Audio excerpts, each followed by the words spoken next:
Ketika Majnun mendengar kabar pernikahan Laila dengan Ibnu Salam, jiwanya seperti kapas tertiup angin.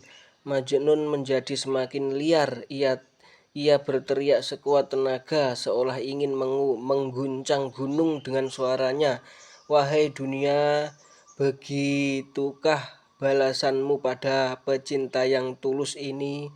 Begitukah balasan yang harus aku terima dari kesetiaan dan pengorbananku? Kemarin aku merasa senang karena bayang-bayang Laila masih hadir dalam mimpiku.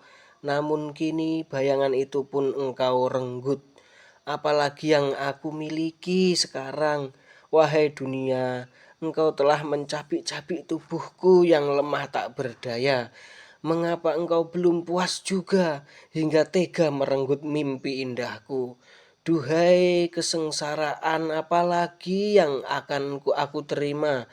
Laila, wahai Laila, di manakah engkau letakkan hati dan jiwaku? Di manakah engkau simpan kenangan dan janji kita? Semudah itukah engkau menyerah, melupakan segala penderitaan yang aku tanggung? Tangan siapakah yang telah mencengkeram dan menjauhkan dirimu dariku? Laila, datanglah kemari barang sejenak. Tikamkan belati Tikamkan belati ke dada jantung, ke dalam jantungku. Duhai tikam Duhai tikaman belati yang mencabut nyawaku akan lebih indah daripada hidup menanggung siksaan cinta. Majnun terus berteriak memanggil Laila, meratapi tangan takdir yang telah memisahkan mereka. Tiada lagi air mata yang dapat membasahi pipinya karena derita telah menguras seluruh air mata yang tersisa. Tiada lagi mimpi buruk yang akan mengganggu Majnun, sebab mimpi buruk akan menjelma jika orang masih memiliki harapan. Sedang bagi Majnun harapan itu kini telah pudar. Sesaat ia terdiam, kemudian tiba-tiba dengan mata memerah Majnun berteriak memanggil Laila, lalu rebah ke tanah tak sadarkan diri. Tidak lama berselang,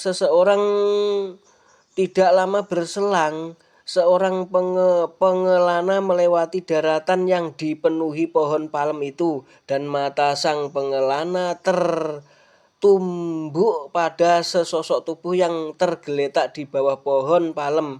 Ia turun dari punggung unta dan berjalan mendekati tubuh tersebut. Sejenak sang pengelana mengingat-ingat. Ya benar, tidak salah lagi, lelaki ini adalah Majnun, batin sang pengelana. Ia dekap tubuh itu rapat-rapat dan masih terasa detak jantungnya.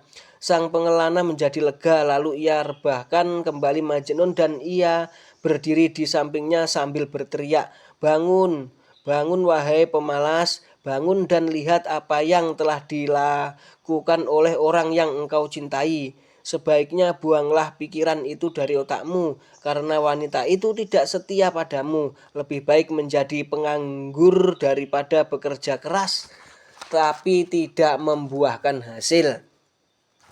Lebih baik menjauhi seorang gadis meskipun mempunyai kecantikan yang mempesona daripada melihat dia berkhianat dan meninggalkanmu. Kekasihmu telah memberikan tubuh dan jiwanya pada orang lain. Tanda pernikahan telah tergores di keningnya. Kedua mempelai itu duduk berdampingan dari pagi sampai malam, menghabiskan waktu dengan bercumbu dan bersenang-senang, menumpahkan segenap keceriaan masa muda. Sementara engkau hampir mati dengan cinta yang tidak berbalas, bahkan menengok keadaanmu pun ia enggan. Tidakkah engkau mempelajari pena sejarah yang mengatakan bahwa janji seorang wanita terbelah menjadi dua, yang satu berada dalam pelukan hangat, yang lain tidak merasakan sedikit pun aibnya sendiri. Dia sudah tidak memikirkanmu, ia kini tenggelam dalam gelora kebahagiaan. Hasrat wanita lebih dahsyat daripada laki-laki dan pikirannya lebih bebas. Pikiran mereka tidak akan terganggu oleh rasa bersalah jika telah mendapatkan apa yang ia inginkan. Jangan engkau dibutakan oleh api cinta. Jangan pernah berpikir akan mendapatkan cinta dari seorang wanita.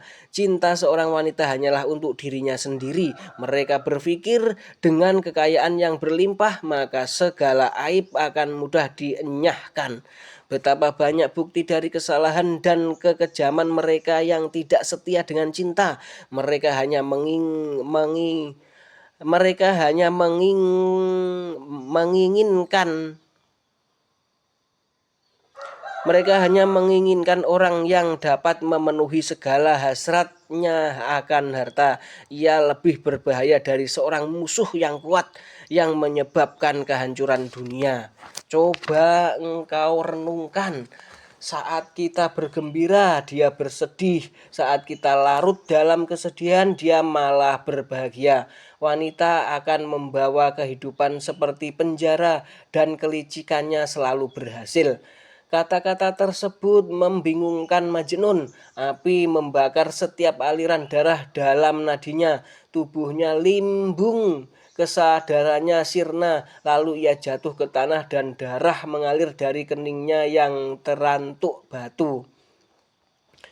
Duhai kutukan apa lagi yang harus aku terima ini? Mengapa badai yang lebih kuat menderu berkeliling di atas kepalaku? Rintihnya. Bagaimanapun, Majnun belum bisa menemukan alasan mengapa Laila berkhianat. Seorang perawat taman yang terlatih mampu menjaga bunga dan buahnya dalam berbagai musim. Tidak, peristiwa ini benar-benar membuatnya gila, apalagi kedatangan orang asing yang telah menyemburkan kata-kata kasar pada Laila semakin membuatnya kehilangan pegangan. Ia tidak bisa lagi membayangkan masa depan cinta kasih mereka. Walau jauh dalam lubuk hati ia masih meyakini cinta akan menyucikan perbuatan yang salah dan surga akan mengampuni perbuatan itu. Aku menemukan sekuntum bunga, bunga yang indah dikelilingi oleh onak dan duri. Aku berusaha untuk mendapatkannya, tetapi penjaganya menghardikku. Lihatlah hatiku, terluka dan berdarah. Sakit yang aku tanggung lebih pedih dari semua duka yang pernah dialami manusia. Aku melihat daun tumbuh dan berkembang.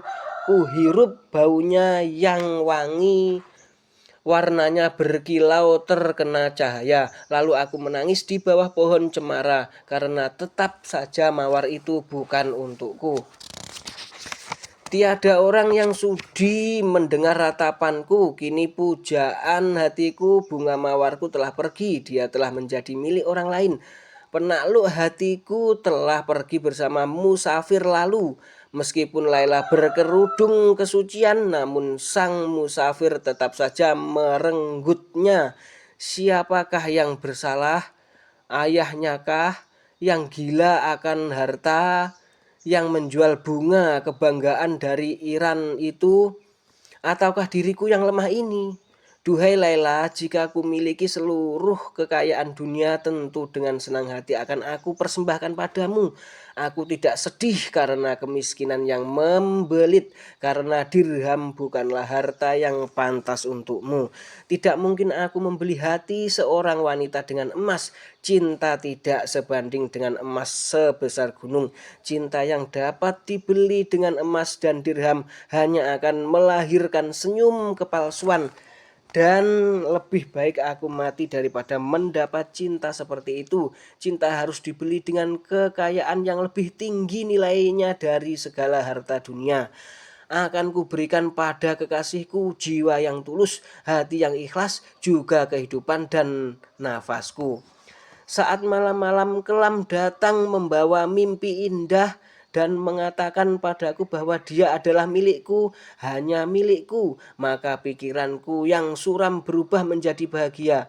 Duhai betapa malang engkau yang telah menjual bunga mawar nan jelita itu. Engkau tidak tahu bahwa emas dan permata akan sirna, musnah, namun cinta akan selalu abadi. Sang pengelana menjadi terkejut mendengar kata-kata Majnun. Ia merasa kasihan melihat kesedihan Majnun. Dengan rasa khawatir dia memohon maaf atas ucapannya. Semua ini salahku dan aku pantas untuk disalahkan. Aku telah menodai namanya. Aku hanya ingin menguji dirimu. Wahai pecinta sejati, ketahuilah. Wahai pecinta yang merana, aku adalah Zaid, orang yang dipercaya Laila untuk menjadi penghubung cinta kalian. Aku datang padamu atas keinginan Laila. Dan sekarang dengarkan kisahku yang sebenarnya.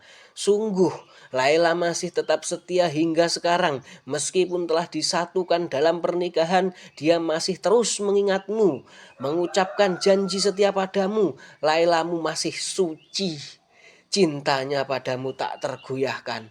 Ia terus berduka mengenangkan dirimu setiap saat dan di setiap tempat. Ia selalu melantunkan namamu. Engkau selalu ada dalam pikirannya. Dia lewatkan hari-hari penuh derita dengan menanggung duka. Dan ia ingin bertahan hidup hanya demi engkau. Walau segala sesuatu akan berubah dan musim akan berganti, namun cinta Laila kepadamu tidak pernah berubah. Sekarang Majnun benar-benar merasa sendirian, dan memang demikianlah suratan takdir. Dengan tubuh lemah ia terlentang di tanah menatap satu titik yang seolah dapat membawanya berjumpa dengan sang bidadari. Kemudian dengan nada sendu dia berkata, cinta menyala di sekujur tubuhku bersama desah nafas dan aliran darah. Sementara cintamu hanya di lidah, tidak pernah berada di dalam hatimu. Cinta dalam jiwaku setiap hari semakin bertambah. Apakah menurutmu cintaku tidak berharga seperti sebongkah batu di gurun? Apa arti janji, sumpah, atau ikrar yang pernah engkau katakan?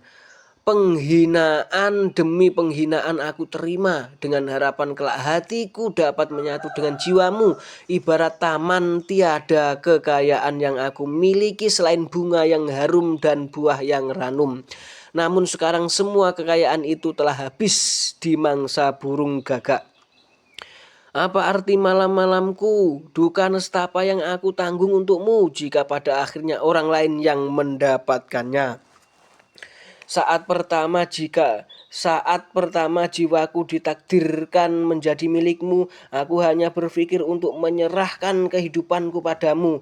Tetapi sekarang aku bingung memikirkan janji yang tak engkau tepati. Kini tiada lagi harapan, tiada mungkin harum baumu ku cium. Sebab engkau telah menjadi milik orang lain, dan itu berarti ajalku telah mendekat. Wahai Laila, dunia menjadi saksi bahwa seluruh kehidupanku telah kupersembahkan untukmu.